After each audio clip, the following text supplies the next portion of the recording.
the Anfield Wrap after Liverpool have beaten Burnley by 3-0. I am Neil Atkinson. I'm joined by Neil Jones, by Chloe Bloxam, by Phil Blundell and by Andy Heaton to talk about what normally is the Battle of Burnley, the way in which Turf Moor goes. But Neil Jones, the Burnley battle, it never truly materialised. No, it was quite... I mean, it's very rare that you see any period of time in a Liverpool... Well, any team away at Turf Moor and you think... You may as well blow the whistle now. That whole second half felt like it dragged, to be honest. And I don't often say that when I go and watch Liverpool. I remember I was sitting next to Melissa Reddy, and she had the sort of monitor by her, and I just leaned over. How long's left? She went 20. I was like, what, 20? It was like this second half felt like it's been going on for an hour. It was just a stream of nothingness from the second half, and that's the biggest credit you can give Liverpool. I think I spoke to Andy Robertson afterwards, and he said you don't often get a game like that. He said, well, it's always a real tough one when you come to Turf Moor. But I mean, in the space of 4 minutes in the first half, Liverpool killed it off, and I think that's as I say, it's the biggest compliment you can give them, is that they're now starting to break teams. I think like Burnley, they're not just breaking the sort of the ones that you'd expect them to beat, Huddersfield or whoever else at home. They're now going away and being just too good for teams that traditionally would love to get stuck into them. Phil, the first goal's a fluke, but even by that point, bar the very early Chris Wood efforts, Burnley are absolutely at arm's length. They can't get near Liverpool's goal, and then the second one kills it as a contest. Yeah, I mean, it was a fluke, but there's part of me that was starting to be a little bit concerned, not because we weren't playing very well and it wasn't comfortable for us, but you sort of get to a point at Burnley where you think, right, we haven't scored now, is this going to be a problem? And thankfully that, I reckon I was about 5 minutes away from thinking it could be testy, because you get to half time, they can go in, they can reorganise, and they can do something maybe a bit different second half. And the 2 goals in, what was it felt like about 3 or 4 minutes, yeah. That just basically ended the game as a contest, and you shouldn't be able to go to Burnley and it'd be that easy. And it's a marker just how good this side is at the minute. It's ridiculous. I mean, that's about 23 games unbeaten, I think, isn't it? And it's getting silly now. 13 in a row. It's the most we've won in a row in club history as well now, which is basically, we're getting to a position where every single record is now with this team almost. It's, Chloe, what the second does is it shows what Liverpool can do on the break. And I think that as much as anything else, it's not just the idea of a second goal, but the nature of it. Where if you are Sean Dyche, he starts the season relatively well in terms of performances. And all of a sudden, he's probably thinking somewhere, I don't want to get battered here. I don't want to get battered on our ground. So if we then push out, half-time doesn't come that long after. And as Neil says, it's almost like Burnley are quite happy to have a second half where very little happens. Because if things start to happen quickly, 2 could become 3 could become 4. Burnley are reassuringly sane. Yeah, it was like in the second half they were doing damage limitation. They were more focused on Liverpool not adding more than actually going and try and get them back into the game. But just having 2 in midfield for them actually let us dominate. On the wings with the wingers playing as protection for the full-backs. It was harder for Trent and Robbo to get into positions which could create opportunities. So instead we dominated through the middle. And, when you go to Burnley, you see a very disciplined side. And I'm quite surprised how the second goal came, at the fact that I don't even know who me is trying to pass it to be honest. It's just such a misplaced pass. But the thing I liked about the counter-attack was in positions like that, some teams and some players can not stay focused and concentrated and kind of panic and either release a ball too early or put too much on the ball. But Firmino, he holds the ball to the point which is absolute perfection and then delivers the perfect pass, and Mane's finish just glides it into the bottom corner is brilliant. But I think the fact of when Firmino knew when to release that pass was brilliant, because he dragged 3 players into him and that left Mane absolutely free. It was exactly the same goal he scored in Rome, wasn't it? Yeah. Do you remember in the semi-final second leg when Nangolan played the pass into midfield and straight away, bang, there you go, game over. It's just that seems to be a pretty... It's the beauty of Firmino and the beauty of Mane is that no one's going to... If your full-back decides, right, it's safe build-up, I'm going to move up, yeah, as soon as they lose it, they're not catching Mane, and Firmino will always read the pass or be in the right position to to take advantage of it. Would have loved to have heard like Sean Dyche's internal monologue when the ball went to Firmino's feet, and it just must be like, what's the point? It would have been a lot of swearing, I suspect. In terms of the domination, and the few other sides will go there and make it look that easy, and I think it is partially the way the game situation is. But as I said before, they have one. Burnley have the early effort through Wood, and then I think they only have one more before Liverpool are 2-0 up, which is something McNeil hits that just gets blocked right in front of him. Barnes has a couple of little goes just before the break, but then again, there's not another chance then really for Burnley until into the 70th minute or so like that, where they're able to have an attempt on goal. Liverpool are just, the gulf there is just huge, even if Liverpool themselves weren't just pulling Burnley apart through the second half. We never looked panicked, even when Burnley had those chances. And Burnley look, listen, the games against Burnley are as tough as what you allow Burnley to make them be. I think we kept our heads really well. I think we were solid.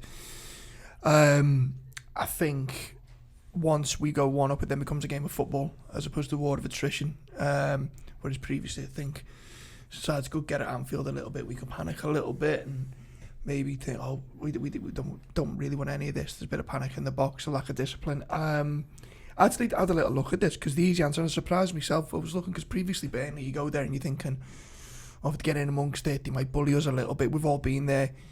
And even going into the game, I was quite calm. There's almost like an arrogance about this Liverpool side now against these sides. And I thought, well, the easy answer is, well, we're obviously a lot bigger and tougher than what we were on the previous season. So I went back and looked at the season when Klopp takes over from Rodgers, and you might be surprised because you think, the side we've got now looks a lot bigger and a lot stronger, right?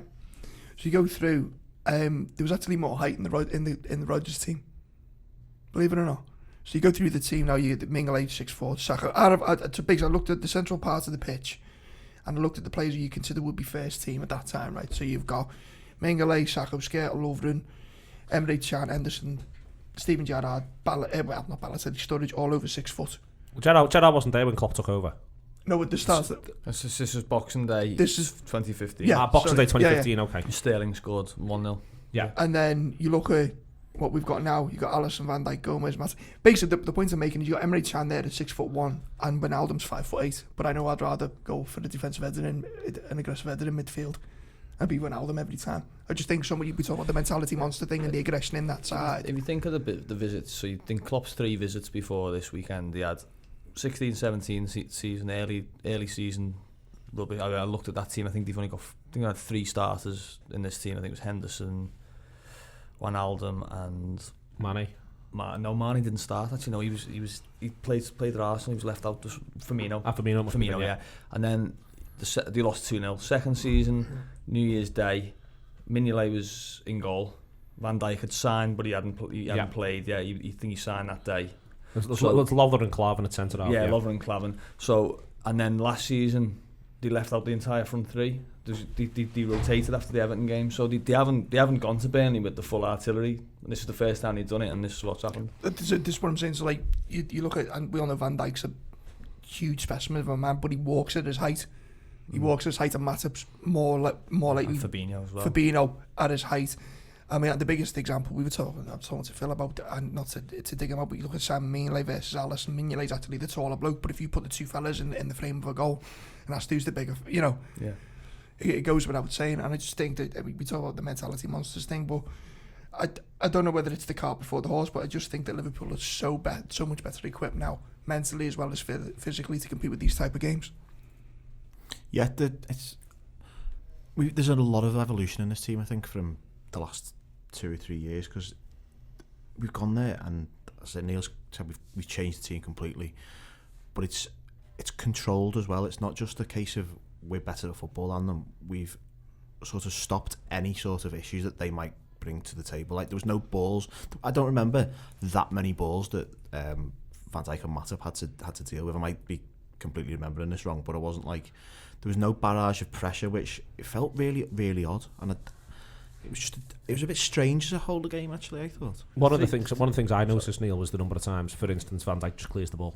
Liverpool, especially in the early going of the game, Liverpool were really, really happy just to send it back up the pitch, and this is my sort of takeaway from it, was that Liverpool just out Burnley at times, that they just were happy. They were happy to play for seconds, happy to look after scraps, and if anything, I almost got the impression reading some of his post-match comments, like Sean Dyche thought that was cheating. You're meant to come and try and do your thing, you're not meant to come and do our thing, but better. And Van Dijk makes an unbelievable number of clearances across the 90 minutes when you think about the fact we're under pressure. I think he makes 11 over just in the course of the game, which I think is more than any other player this weekend. And so he finds himself in this situation where, Van Dijk didn't have a lot to do on the one hand, but he sort of still did it, but it was just with a minimum of fuss. I found Burnley weird.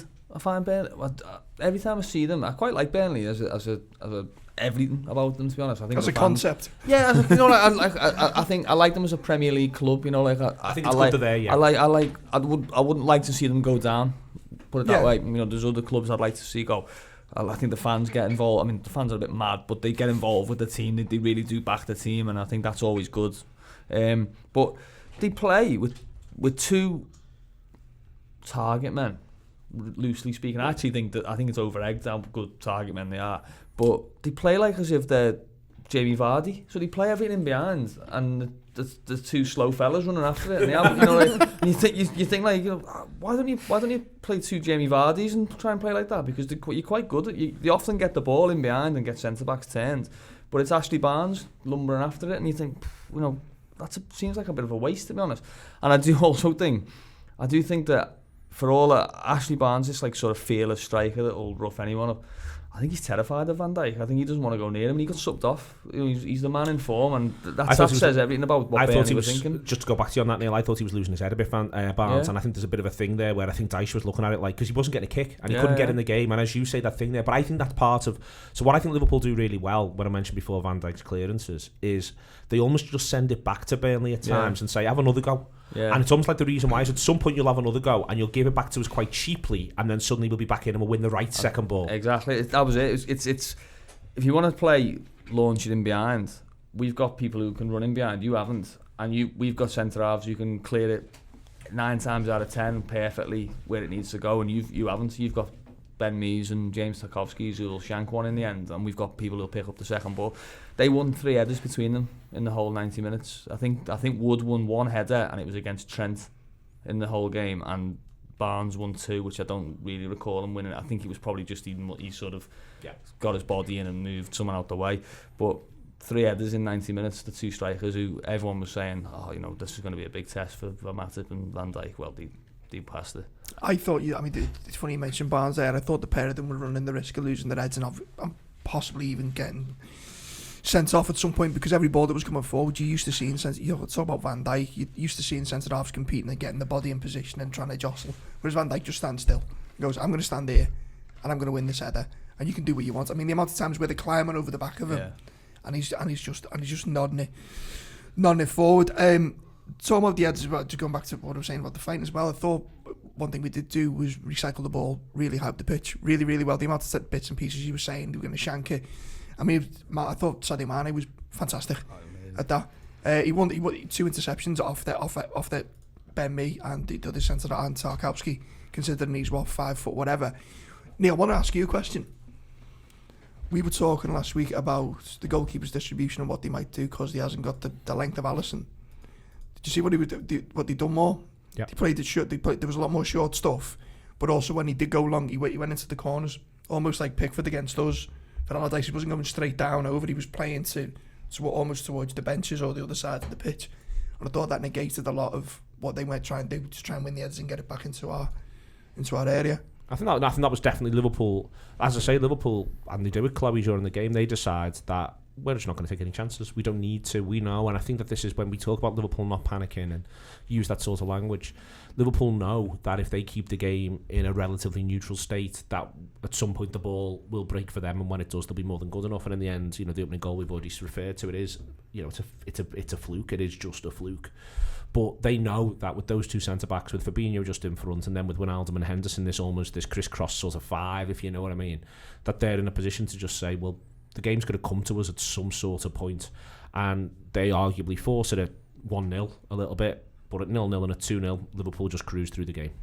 Yeah, it's like, it's the kind of just, it was just confidence using out of our whole defence and Fabinho, our midfield as well. But I think it's like, even last season, I was even more confident, thinking the longer this game goes on, we will get a breakthrough somewhere and we will break us down.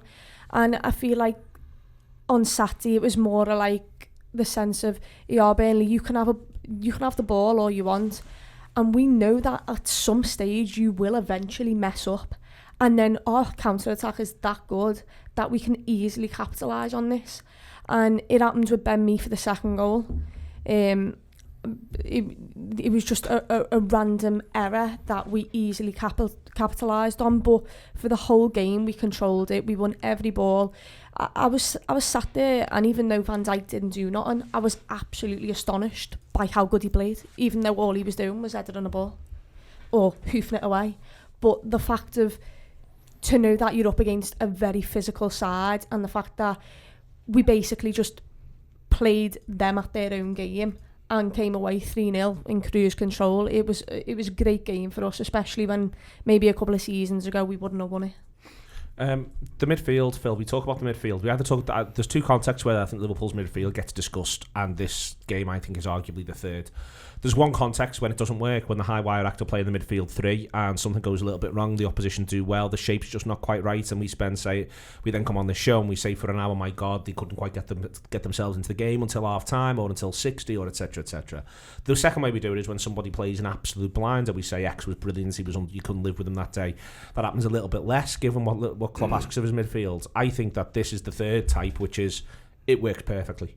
And no one's absolutely astonishing. I think that Fabinho, he has another one for his highlights reel of this is how good he is.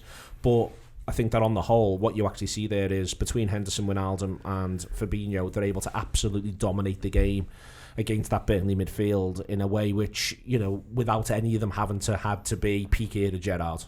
Yeah, I think it's almost a 5 though, because I think the fullbacks are almost playing in midfield here. Yeah. And that teams know that one of our biggest attacking threats is the fullbacks, which means they're panicking about the fullbacks and leaving the three midfielders with a little bit more space in possession, because they know the ball. They don't just know that they can get the ball and give it to the front three and they can do something. They know that they've got the options on the outside. They know that we can play the actual ability with the ball, the three midfielders, that they can make a big switch and put Andy Robertson in 30-40 yards of space, and the same with Trent. And the amount of thinking we make them do that from that 5 is incredible, and it really puts teams on the back foot. It's actually almost a 6 as well. Firmino back in that often, doesn't he? That was, I thought that was one of the features of it, where when the ball was played into a midfield position, so often it was Firmino connecting it and then just turning and seeing what he had around him. And I don't, like you say, I thought, watching the game, I thought Fabinho was absolutely incredible, and then I went on the stats, and I just tried to sort of decorate it with some stats. Like, he wasn't, and statistically he didn't win that many tackles, he didn't win that many headers statistically, he lost some duels and that kind of thing. I don't remember any of them, but for me it just felt like the security that he gave on the pitch, and it felt like when something dropped from a centre back, when he didn't quite pass it where it needed to go, or when they didn't quite head it, it just felt like he was always the one who's late. I think didn't Van Dijk say on Sky he had Inspector Gadget legs, he said, which I thought was brilliant in the sense that I didn't even know Van Dijk would know anything about Inspector Gadget, so unless maybe his kids watch it now. I've looked into this. Yeah. You've looked into it? Is he big in Holland? It was filmed in France, Inspector Gadget. The cartoon was animated in France and it was Europe-wide. Oh, right. Okay, there you go. There you go. You get everything on here. You get everything you need. Every day's a school day. Yes. All the hard yards put in on Inspector Gadget. But Henderson said after the game, he said, we did the dirty bits, and I thought that's probably the best way to sum it up. Liverpool did the dirty bits and the nice bits as well. I'm really looking forward to Jordan Henderson describing Trent Alexander-Arnold as Dog Tanyan in later weeks and months for the course of the season. Yeah, we can do them all, get themselves right the way through. I do hope this becomes a thing, like they all have a bet with each other post-match. Like, yeah, can you reference the kids' programme? Like the England team where he was like Woof. Song names. Yeah. He was like Woof. There is, Chloe, in that, we said before about the size of them or not the size of them, but there is that sort of Wijnaldum and Henderson have both played 6. So it's not just that you got Fabinho in there as well, but Wijnaldum and Henderson have both sat there for Liverpool. Henderson's done it at Burnley, did it last season at Burnley. And so these footballers are left all knowing what the threats are and how it works. We've talked in the past, Wijnaldum and Henderson in particular, but others as well. These are clever footballers. They're not just good players. They clearly are thinking about the game and are educated to do so. And I think you could see that as well. They knew when they would need to go and help, when they needed to go and sit, when they needed to go and get involved. Yeah, it was like they read the play before it was even made. They knew what positions to be in. It was like they read the game, and therefore by reading the game before it's even being played, they know where to sit.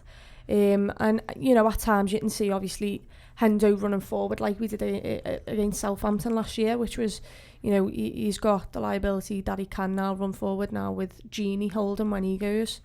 But it's that defensive mind of, we can sit here and just let yous have the ball, and we're confident in ourselves that we will win this back at some point and win that second ball and set us free. And I think by all of our midfielders being so, Fabinho, he's a centre defensive mid, but he can do the job of a midfielder. His passing's unbelievable. He can set us away. He knows when to calm us down, when to just recycle play. He can play at right back if he needs to be. He can play at centre back. You've got Wijnaldum who can sit.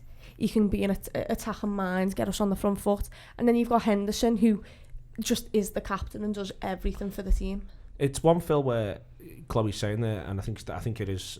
I think that the thing about that midfield three and that one that's been selected, and I don't think, by the way, that'll necessarily be the go-to midfield three come April. I think that one or two might have pushed away in there, but I think it will be for the first half of the season. And I think the reason why is because you get something of everything from each of them. That, as Chloe's saying, they know they can all do enough. They're all enough of a set of all-rounders to be able to shift gears as and when they need to. We had similar with the midfield at the start of last season, if you remember, because I think for the first month was it Milner, Wijnaldum and Keita who started the first 3 or 4, and Henderson didn't really play for Fabinho. Obviously took a while to get in, but it's almost like, I think that I'll have this thing where the season doesn't really start until after that international break in November, and until then you sort of, because you get interrupted, you only basically get a month together and then all your players disappear, and we're now in a position where we haven't got a free midweek obviously until January, unless we get knocked out of the League Cup. So it really removes the time to plan and do things on the training field, because there simply isn't that time. So you have to go with what you know at the start, and then you can sort of rotate and move players in and players out dependent on the situation. Now there'll be games where I think you might get games at Anfield in 2-3 months where there's a holding midfielder who could be any of 3 players, and then you could see Keita and Oxlade-Chamberlain. But then there's games where you absolutely wouldn't play that team, and the options we've got in midfield, there's about 9 players who you could play there in a game, and you wouldn't go, well, I think if some people saw Adam Lallana on the pitch, they wouldn't be very happy. I think that's a bit mad as a concept, but the ability we have to just pick a midfield dependent on the opposition and change it at will is huge. There's Andy, Phil mentions there the week that they had to prepare. I think that's something else to point out, that it's the first time ever since we've been going to Burnley where we've had more prep time than they've had. They had the EFL Cup game midweek, but in general we often don't get a week. I mean, imagine what this manager would be doing if he had a week between games every single week. Imagine how good this side would look if it had that extra preparation time, that extra rest time. I think I think that's another reason why Liverpool were able to go to Burnley and just keep them so at arm's length. Yeah, well, you say that. I mean, we referenced it last week, saying it's Burnley had the midweek game, changed 11, but you can't think about that game until the other game's out the way. But then also remember other periods when we've had long international breaks, and I think we've had Man United after an international break, and we've been disappointing. So that's another area where you think we've improved. It was it did look like men against boys. Look, physically we looked better. There was a lot of planning going in there, similar to the Arsenal game, I think, as well. I think we planned, and something that Phil's just touched on there, as well as the season goes on. I always remember, I look back to the game at the City Manchester Stadium when Sadio Mane got sent off, and the Liverpool side at the start of that season was completely different to the team that finished the season. Same as last season. The season that started last season is completely different to the season that finishes it, and it's a constant evolution, and it keeps them on the toes. And as you said, the options we've got in midfield now, we've got options to keep it fresh. I've just been scrambling to find the quote to remember from the early 2000s, managed to find it. And if how much the game has changed, it was Otmar Hitzfeld when he was manager of Bayern Munich, and I think it was early in 2000. I think they lost 2 of the first 5 or 2 of the first 6. And he just glibly went, well, the season doesn't really, doesn't really start till October, November, does it? And there's that much of a sea change now. It's mad. And you may say, it doesn't really start till after the international break, but if that's a starting pistol, we have now jockeyed ourselves into a brilliant position. We've just done the qualifying on the grid, got ourselves sorted out. Let's have a chat about the spat and the front 3 in doing so. We mentioned before, for me, the quality of Firmino's ball to Mane. In every sense, Neil, the little image you get when they walk up the tunnel, in that goal itself, the first thing to say before you talk about the 2 footballers who are at the centre of it, the extent to which it really does re-emphasise to any sort of casual viewer, let alone one who watches Liverpool as much as we do, how important Roberto Firmino is to this team is ridiculous. In how important you suspect he is in every single sense to this team. Yeah, it's a great face, wasn't it? It really was. Great face.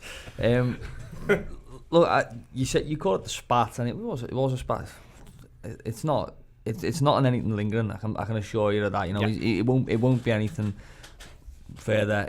I think what it basically was I think Mane got a volley off Henderson after the Arsenal game when he got basically told off for playing a little bit too much for himself. Not too much. Probably not playing seriously enough. Let's say that. It was too comfortable for him, so he was doing this. And I think he's come off having a moan about Salah. You could say probably doing the same. Salah thinking of his goal rather than thinking of 4-0, 5-0, 6-0. He was thinking of, I haven't scored, Salah, which we've seen him do it loads. I mean, what was he like at the end of last season when someone must have whispered in and said, Aubameyang's got 2 there and Mane's got 2, you're going to share the golden boot. Against Wolves, the last 20 minutes, he basically just was like, well, every time I get the ball, I'm going to go for goal because I want to score. That's what he is. But I think basically Mane's gone a little bit sort of, well, hang on, you're bollocking me last week for this. What's going on here? And it's been played out in public, which is never great.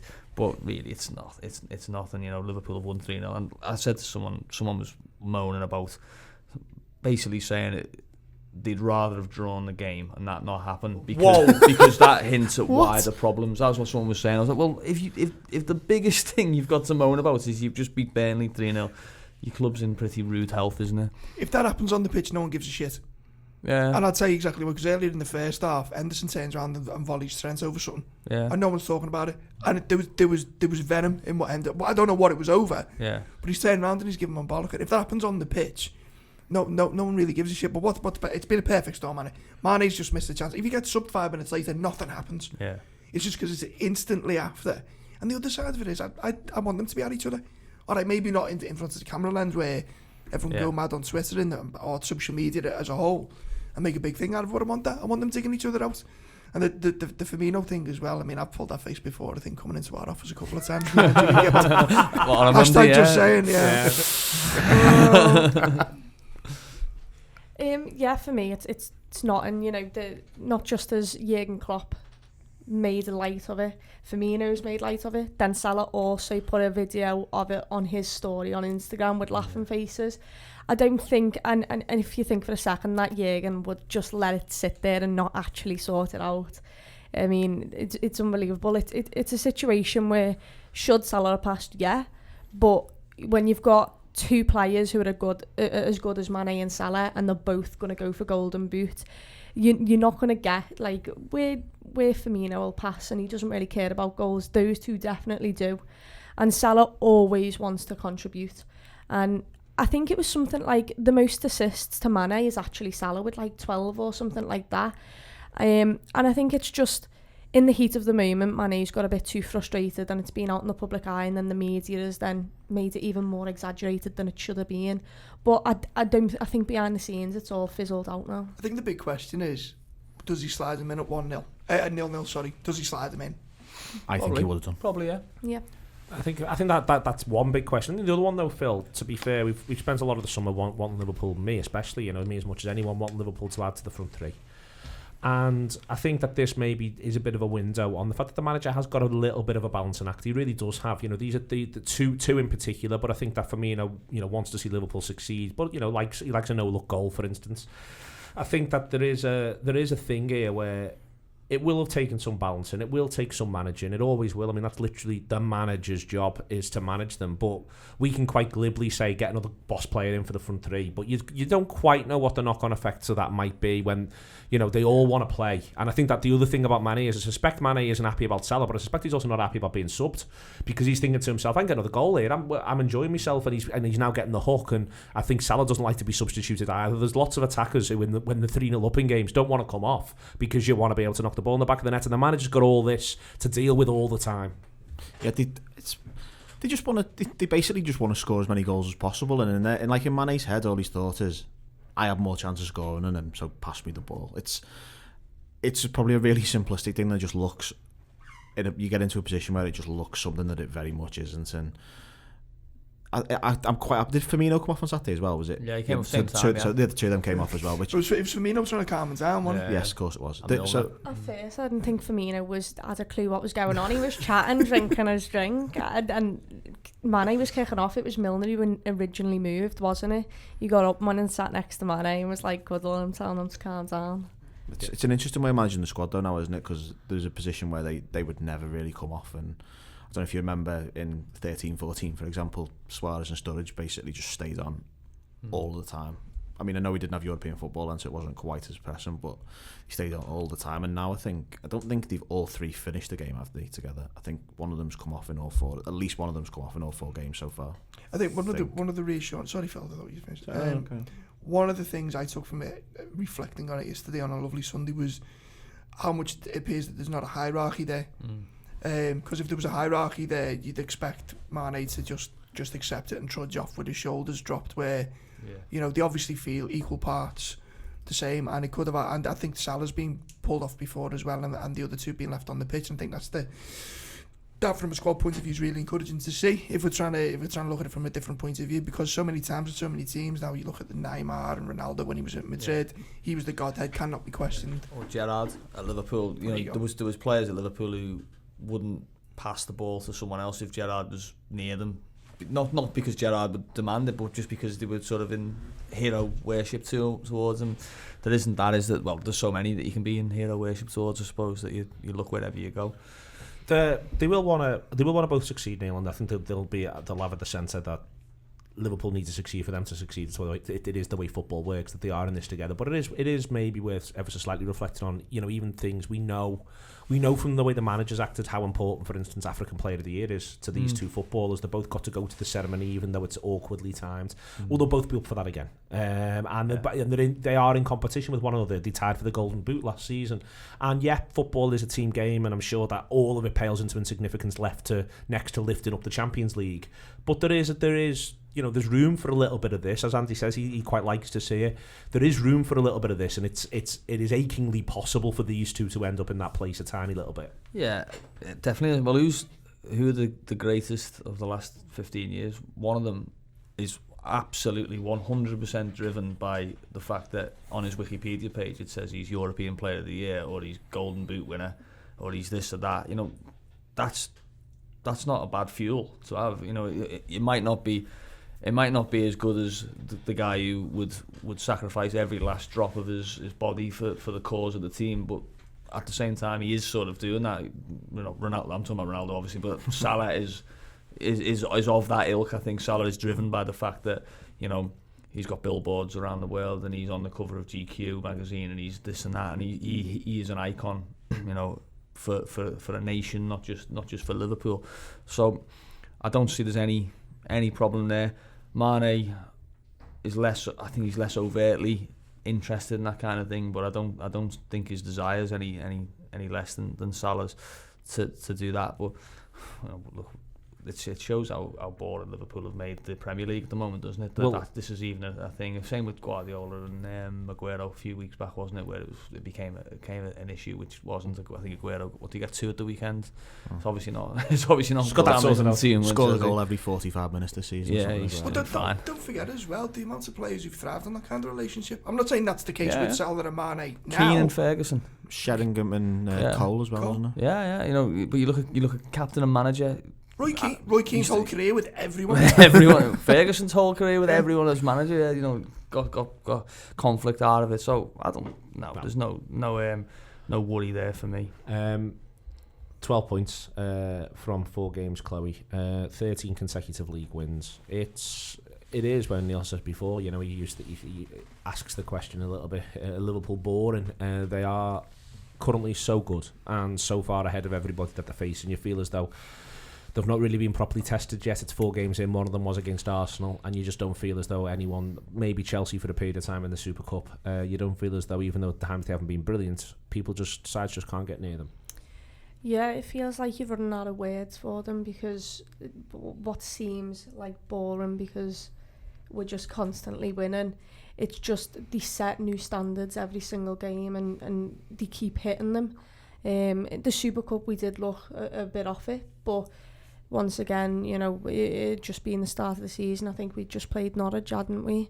And, you know, for the first part of the season, you know, in pre-season, you don't face top quality teams like you do in the Premier League. If you do, you'll probably face the youth players that have been given a go. So it was a really tough test for us when we came through it. And then since then, we've just hit new highs. Arsenal was the game where you thought, we've got back to how we were last season. And then against Burnley last week, it was just cruised. It's 13 consecutive league wins, Phil. Within there is winning the Champions League, is beating Barcelona 4-0 at home. There is the Super Cup in there as well. You know, this, because it straddles the 2 seasons. Liverpool, you know, he said before, they haven't lost a league game since January. They haven't lost a tie since January either, if you accept the Barcelona thing over 2 legs. This is a great Liverpool side, and it may be the greatest. We've lost 1 league game in 15 months. It's not even like it's since January. Like, the penultimate defeat in the league was Chelsea away 3 days after we played Rome. Like, since that day, we've played in more Champions League finals than lost league games, which is ridiculous. Like, that's something that shouldn't be possible. This team is absolutely ridiculous. It's just crazy what we're doing, and you try and find words for it, and I'm not really sure what I'm supposed to say, because it's like one of the easiest things to say how good this Liverpool team is, and it's scary how good it is. And it's that good that for 18 clubs the Premier League's over now. It's not. August only ended on Saturday, and the Premier League race, it's not even like, oh, you knee jerking or whatever, you know, you're doing it. They're already too far ahead of them. They will never. There'll be no stage of this season now where Man United, Tottenham, Arsenal, Chelsea have made up 3 points on City and Liverpool. They're as far away now. They're only going to get further away, and that's after 5 games. 4? Yeah, 4 games. Yeah. Sorry, yeah. And yet, you look at this Liverpool side and you can see where it could improve, which is the even more worrying thing. I mean, you talk about the title race, and I found the crackers, and then your response was brilliant, because I was looking at it coming in and looking at what the odds were outside the top 2 to win the Premier League, and the nearest side to it now 60-1, and to which you said, wouldn't back them at 600. Yeah, 6. Who is it? Chelsea. Spurs. Spurs 60. Yesterday, I would definitely. I mean, I never saw the game, but we were talking about the Spurs Arsenal game, and it was almost like it's a different level. Yeah. I mean, it was a good game, good fun game to watch. But you're talking about, like, how you go snobbery. You're used to watching Liverpool and City, but you're looking and going, look at the space that they're leaving there, those idiots. Look at them, they're giving the ball up for throwing. You know, it's just like that kind of sort of, the stand, like Chloe says, the standards have gone up that much in the Premier League with Liverpool and City that you just go, these teams, you know, I don't even care about. Arsenal could win 10-0 next week, and you wouldn't convince me that they could get anywhere near Liverpool and City. They're just not. They're playing. They're in the second tier now. They're playing for third, and you know. You said the scary thing is this Liverpool team get better. The scary thing is this Liverpool team's this good, and I still don't think they're going to win the league. Yeah, well, there's that. I mean, the one thing I did see from the Spurs game in the dispatches this morning was Jeff Shreves walking Harry Kane through his dive on TV. Have you seen this? No. Absolutely fantastic. Yeah. So they get Harry Kane post-match interview, and Shreves asks him about the incident. And Harry Kane's going through his thing, going, oh well, I think if it was on the halfway line, it gets given, and because it's in the area. And as he's saying this, Shreves rolls the video on the telly next to him, and it's the most brilliant thing in the world ever. Honestly, unreal. And he goes, oh well, maybe it was 50-50. He's gone from being absolutely stonewall. It was there for a pen. So, hang on a minute. It's before we call everyone else shit, Chloe, because I'm into that. I want to do that on this show. We'll have 4 games now, and it is actually on the agenda. Don't worry, I am going to slaughter everyone else. I've chosen not to do it so far this season, so we're going to have a good go in a minute. We'll probably all end up being nice about Leicester, but there is being able to take a breath and really appreciate this thing that's in front of us. And I think that's the thing to remember is, you may want to say, well, they can get better, but it's pretty hard to. There's not a ton of room. These are back-to-back Champions League games, as Phil says. They haven't lost since God knows when. That the journey of getting better it's possible, but there's it's like a game of snakes and ladders. You can't really get past 100, and Liverpool are currently sitting on 97. Yeah, to think last year, City won, was it something like 12, 13 games on the bounce? And 4 games in, they've dropped 18 of the last 19 they won in the end. I think did they win? Was it 14 on the bounce to win the title? I think it's just ridiculous. Absolutely ridiculous. And any other season we would have won it straight away. And I think it is a 2-horse race, and I could have told you that last season. These teams have improved, yeah, but they haven't improved where they needed to. The likes of Arsenal, they went out and bought Pepe for 70 million when their defence is absolutely shocking. Like, it's woeful. And Pepe's came in, he's looked decent, but his finishing quality is just like yesterday. He got in so many good positions, but the final ball or his shot was just it was nowhere near. And I think these teams, they have improved, but they haven't improved in the spaces where they need to. The likes of Tottenham, why would you ever get rid of Trippier when you don't have a backup right back? Where's Serge Aurier? Does anyone know? He's been injured. He was on the bench yesterday. Yeah. Well, there's also talk they're going to get rid of him. He'd like to go him as well. There's talk he'd like to go. It's absolutely mad. They've not improved in areas where they need to, and they've just re-established more attacking forces. But for us, the places where we need to improve is probably in squad depth, and that's really it. The midfield, maybe you can have a bit more competition, but we've got that many players now who want to play for this team and who have the ability to play for this team, that on a Saturday and a Sunday and a Tuesday and a Wednesday, to pick your team, it can change each week. There's potentially something quite big that we'll get news of in the next couple of days, though, with Laporte's injury, because that doesn't sound great at all. And if he's out for, it sounds a bit like a horrible thing to say, but it's a huge boost for us if he's out long term, because that leaves them with Stones, Otamendi, and a 34, 35-year-old Fernandinho as the centre back options, which is not. And I know they don't do a lot of defending, but it's not a situation you really want to be in, is it? If you're them, They'll use Kyle Walker there. Do you reckon? Yeah, I think that's the plan anyway. I mean, Fernandinho came out and basically said he's now a centre back. They'll use Fernandinho and Kyle Walker there. Yeah. I think the journey for Kyle Walker this season is going to be that he's going to end up playing centre back. He looks massive, doesn't he? Yeah, well, Kyle Walker. Yeah, he's been working on it. Forget Laporte being injured. Man City are going to play Kyle Walker at centre back. That's a boost for Liverpool. I like him. You like Kyle? What has? I think he'll make a really good centre defender for City. Absolutely dreadful. Pace on the cover, mate. I think one day he's lightning quick. One day his legs are going to fall off. Yeah, that's true. One day his legs will just go. I think he's one of those players where one day he's great and then, oh wow, where's he gone? Yeah, like Kevin Ratcliffe, one for the teenagers there. There is pop culture references. But yeah. I love centre halves who legs go. If I ever do a solo book, that's what it'll be about. Centre halves who like the 4 games after the centre halves legs go, like when Honcho just went in about 3 days. Went from being absolutely fine to, my God, you'd never pick him again. One of the, it's not centre halves, was right back, but I always remember really, really good, if you haven't read the Gary Neville. Yeah. His admittance when he just said it was West Brom. He got sent. No, he should have got sent off, and the referee didn't give it. And he said Rio Ferdinand come in at half time and said, sorry, I should have been round on the cover, and he said he just went to Rio. shut up. I'm retiring. That's how bad it was. I'm decided he was retiring now. at half-time of a football game. Like. Okay, Liverpool are the best version of Liverpool there's possibly ever been. Don't worry too much about that one. You are currently watching the best football team you could possibly ever have watched. What a time to be alive. That is currently the situation. Moving on to slaughter everyone else in a second, but before then, as we've been recording the show, it looks like Glasgow Rangers are very close to agreeing a permanent deal for Ryan Kent. Fee would be in the region of £6 or £7 million. Personal terms and medical to do once there's club agreements. That's very good money for a lad who's not kicked a ball in the first team for Liverpool, I don't think.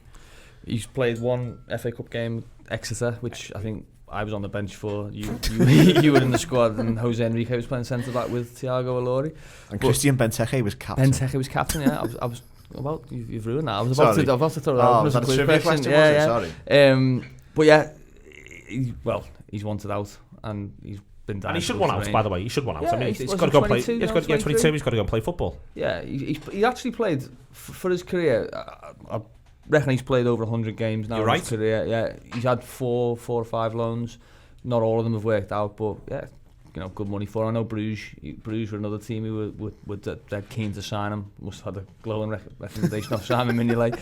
But Rangers was the one he wants, and judging by what they were doing at the weekend, they could probably use somebody to make them a bit better. He's not going to have a problem getting a game there. Yeah, no. Well, I couldn't believe Ojo wasn't playing yesterday. That was just seemed bizarre that he wasn't on the pitch. Before we skip on to the next bit, and we talk about how comfortable it was about Burnley, I think save Adrian makes from Bud early on is a good save. Yeah. Save they should make, but all this talk of pressure and one thing and the other, and that sets the stage, because as good as we were and the gap between the clubs and blah blah blah, 1-0 behind, a totally different game to then what plays afterwards. And Trent made a great clearance as well in front of his own goal, where he somehow got over the bar. That was remarkably good full-back defending on the cover.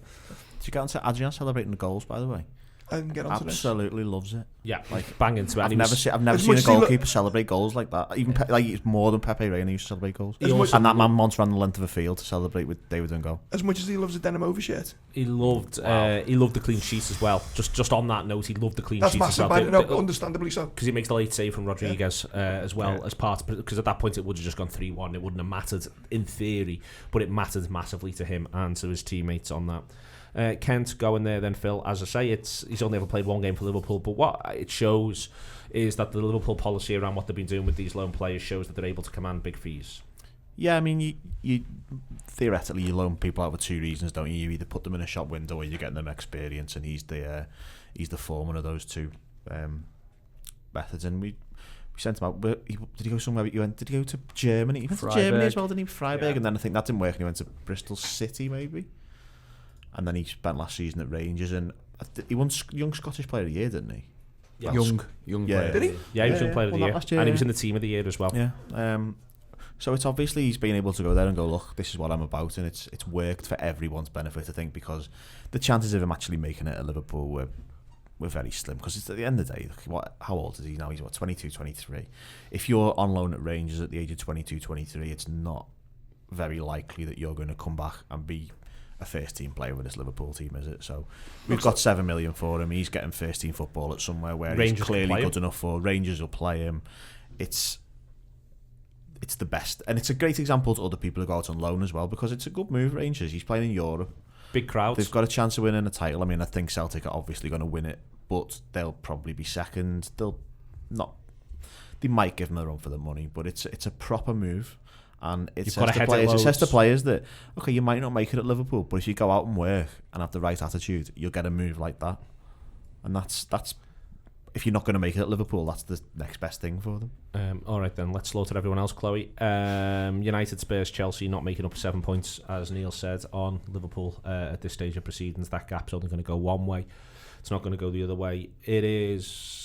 It's staggering really how quickly that gap's now actually brought itself back into the equation. 7 points off the back of 4 games.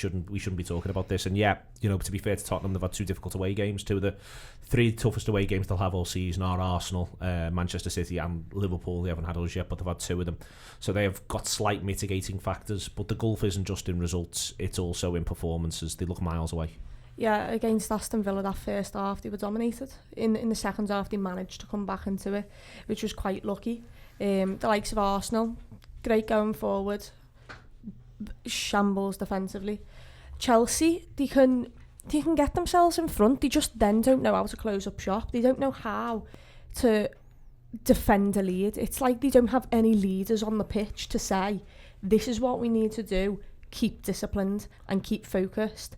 The one with United, Ole Gunnar Solskjaer, I was listening to his, his interview after it, and he was watching a totally different game to what I was watching. He thought United played good, and not once against the first 25 minutes I thought they were decent, and that's Daniel James. All they ever do is pass him the ball and say shoot. It's like you've got, does anyone know how old he is? Is he like 22? 21. 21. You've got a 21-year-old taking all the responsibility up front here, because in that game, Rashford had maybe one, two half chances, but apart from that, they created absolutely nothing. And at the back, Harry Maguire, from this colossal that everyone said he'd be, he looks a shambles as well. Just making stupid errors. Like he'll go forward with the ball and then pass it to absolutely no one, and you just think to yourself, what was the point? But with United, I think it's also the problem that the manager actually thinks they're playing decent, because they were far from it when I watched them in Southampton. The fixtures they've had. Yeah. That's the worst thing at United. 7 points behind, but they've played Crystal Palace at home, Southampton away. They beat Chelsea, so they already had the start. So the last three, they've had Wolves. 2 points from Wolves, Southampton and Crystal Palace. Yeah. What are they going to be like when they're going away to City, and then they've got Arsenal away, then they've got to come to Anfield? League game 4 days after they've been to Kazakhstan or whatever they got that. Is it Astana they've got to go to? It's only going to get worse. But the thing about it, Neil, is, and without, it can turn fast, and it's turned relatively quickly for us since 2015. It can turn quickly, but at the minute, it's the gulf. It's not so much the results, it's the absolute, like, you're watching, and for all of these sides, it's not just United, I throw Chelsea in there, it doesn't look to me on any of them, any of the other 4 of the top 6, Tottenham were the ones who looked like they had the springboard, a potential springboard. That to me looks like it's ebbing away. The gulf is the biggest it's been between Liverpool and the rest, with the exception of City, I think since 1990, since maybe even since 1988. It is that big, Liverpool to everybody else. Possibly, yeah. I mean, you look at Sheffield United would never have come. No slight against Sheffield United. They would never have even tried to come back from 2-0 down at Anfield or the Etihad. They'd have done the Burnley. They'd have gone, 2-0. Let's just play some football and just keep the ball and just keep them out and see, sort of shake hands on a 2-0 or a 3-0. But you wouldn't do that at Chelsea, would you? You'd go, do you know what, we get a goal here, we'll get something. We'll get something from these. Arsenal the same. You go 2-0 up at Arsenal. Liverpool did it a few years back, didn't they, and threw it away and ended up getting a 3-3. That was the old Liverpool. At Manchester City 2-0 up at the Emirates at half time, or just before half time, they go and win that 3-0. There's no question about it. But clubs now can see the chin of these other clubs, these Manchester United. Crystal Palace going to Old Trafford and winning. Crystal Palace, like that. Are they 4th or 5th in the league? By the way, Crystal Palace. I genuinely thought they might get relegated with like under 20 points, because I saw them the first game second game of the season against Sheffield United, and they were so bad, and they go to Old Trafford the following week and win. Did you see that someone put the league table up from like the 1st of March, and they're 3rd? It's only Liverpool and City, isn't it, who've got more. It's not like it's one of those things where I refused, because I was convinced that I was also the same thing, that I thought they were going to get relegated, because I don't really know where the goals are coming from. And now I don't understand why Hodgins isn't shouting this from the rooftops, because it's the kind of thing that he would do to tell everyone how good he is. Yeah, but like I'm saying, these clubs now, there's no fear of going to Old Trafford. There's no fear of going to Stamford Bridge with the, because it's not even a case of they're just not playing well. You look at the team, and they're not that good. You look at Chelsea and you go, oh God, no, we've got nobody. We've got nobody who's, we've got Tammy Abraham up front, who he was in the Championship last season playing well. He's doing all right this season, but he doesn't strike fear into a newly promoted team. They played them last year, Sheffield United. So there's not that element of these are massive clubs that are going to win most of their games. Now there's a genuine case to say that if they were coming to your ground, you can beat them. What does the United side look like, Neil? Question marks, mate. Do you know what I mean? So, like, we talk about Leicester previously. You know what a Rodgers side's going to play like. Whatever it is, you know what a Rodgers side's going to play like. You know what a Guardiola side's going to look like. You know what Lampard's Chelsea was going to look like. They're going to score loads of goals and concede loads of goals. I have no idea what Man United are. I have no idea what they are and what they're going to look like in 3 or 4 years' time. And it appears that they don't know either. I mean, the Palace one was interesting because, and I don't want to say that they're going to drop as far as we did, but you can see there's an anxiety there and a lack of identity. I mean, in what world did the Palace do United at Old Trafford? In injury time, haven't conceded a goal. Haven't conceded a goal. When you think the next thing that happens when United equalise late on, what's the next thing that happens? United go on and win the game. That's what happens, and it doesn't. And I think that there's major. I don't know what the answer is for them. I mean, I jokingly said on social media the other day, wasn't it more fun when United weren't shit? But actually, it was more fun when United weren't shit. Yeah. As much as... But Liverpool need these clubs to be good because they need someone to land a dig on City and not go there. You know. But what does a club Liverpool side look like? You know, the basic ingredients are all there. And I just honestly don't know. The inertia around Old Trafford is something I never thought I'd see in my lifetime. Not mainly because they're so big, but because of the resources they've got. But they've tried that approach. They've tried spending 300-400 grand a week on players that are just going to turn it on overnight, and it's not worked. When you look at their squad, though, they basically need to sell everyone by about 5 players. Like, well, that's been the problem for them, is turning it around all the time. But it almost looks like they've actually started on the sly to sort of do this summer because they've got rid of 2 or 3 to debt. They got Lukaku's gone, Darmian's gone, Sanchez has gone. So they're sort of moving out these players, Smalling as well. So that's 4 in the last week, isn't it? But the question is, though, can they bring the players in to replace them? This is the question we asked last week. When how long, if you're a footballer, how long are you out the Champions League before the top players in Europe? It's a structural thing with them, though, isn't it? They need to actually put a proper structure in place to buy these players that can put them back because they haven't got that, and they've got Ed Woodward almost acting as a director of football, and he's not a director of football. They're in that situation now that Liverpool were in with Brendan Rodgers, where you preach the philosophy of I want to trust younger players, I like to trust younger players. Well, the reason he wants to trust younger players and these players is because the older players don't want to play for him, and they see through him. So they're not gonna. It's not a case of Brendan Rodgers couldn't have said that Liverpool. You know what? We saw what happened. Stephen Gerrard laid it bare in his book. Said that Brendan Rodgers was getting him to text Tony Kroos and saying, "Do you fancy playing for us?" As if it was a Saturday team. That was because the manager didn't have the clout to get a player. Like Brendan Rodgers couldn't ring Tony Kroos up and say, "Come and play for me," because he'd just go, "No." Solskjaer's got the same issue. As much as I'd love to slaughter Man United for ages, Phil, there is a sudden opportunity, and if I was a director of one of the clubs I'm about to name, I'd be getting everyone in this international break and saying we can come fourth, we can maybe even come third. Leicester, Everton, West Ham are all of a sudden should be feeling like pretty frisky runners and riders for a battle for top 4. I think West Ham are the interesting one, though, you know, because no one's really talking about West Ham. But if you look at them on paper, you see the front 4 on fantastic. Saturday.